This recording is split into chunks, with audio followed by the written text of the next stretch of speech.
متابعي قناة صدى الأخبار 24، أهلا بكم. ننتقل بكم إلى الأخبار الإسبانية التي تتوقع انضمام إبراهيم دياز إلى صفوف أسود الأطلس.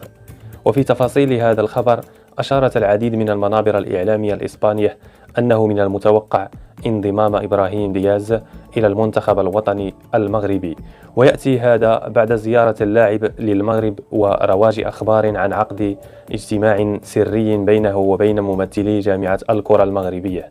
كما أفادت العديد من مواقع التواصل الاجتماعي أنه من المحتمل أن يكون تواصل فعال بينه وبين الناخب الوطني والد الركراكي، غير أنه من المستبعد المناداة عليه إلى مباراتي أنغولا وموريتانيا نظرا للإجراءات التي يجب عليه القيام بها قبل حمل قميص المنتخب الوطني المغربي. هذا وتجدر الإشارة إلى أنه سبق الإعلان عن توقيت المباراتين الوديتين ضد كل من أنغولا وموريتانيا ما بين 22 و26 من مارس المقبل.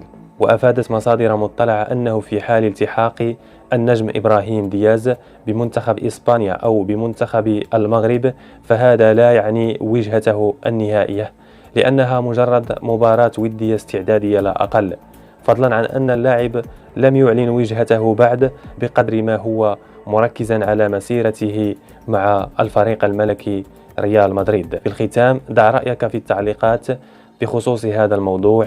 إلى اللقاء.